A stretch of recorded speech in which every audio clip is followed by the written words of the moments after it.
1. Aammod.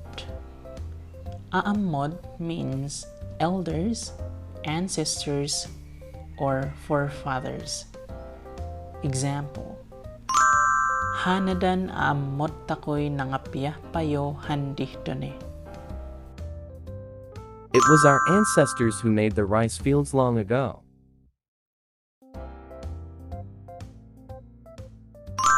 2. Ad-ading.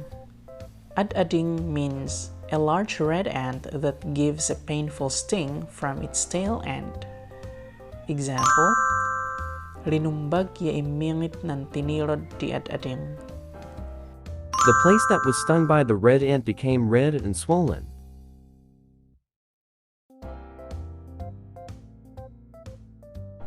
3. Gutul. Gutul means ant. Example: Manggop day gutul nah bare teniwahit di atukar. The ants are entering the house because the sugar is scattered.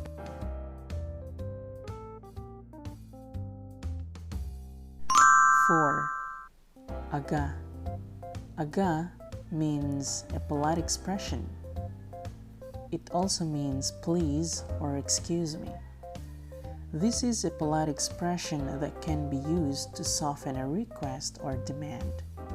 Also, it can be used to excuse oneself from an event or communication situation. Example: Idatyo agah tuwe kay Maria. Will you please give this to Maria? Example 2. Aga tamang mangayak pe. Excuse me, I'm going ahead. 5. Ag-agam. Ag-agam is an expression of annoyance. May also express irony. Example: Ag-agam gahain diha oy. Why must it always be me? Example 2. Ag-agam diharaman mo. Why is it that you're so early?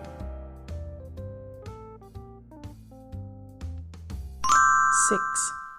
Boppubo. Boppubo refers to a person who is excessive in demands or behavior. Also, a person who abuses a privilege. The general use implies annoyance on the part of the speaker. Example: Ag-agam ka boppubon ungan nakamahik ka. You're too much, young one. Example 2. Indat ko yamun kodo kapay, boppubo ka.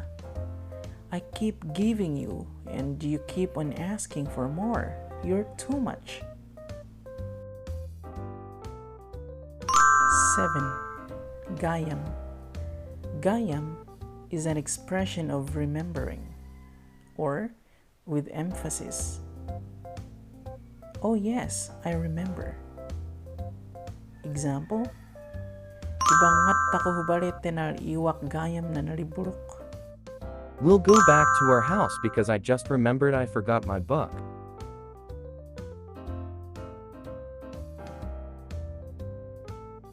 8. Nitmo.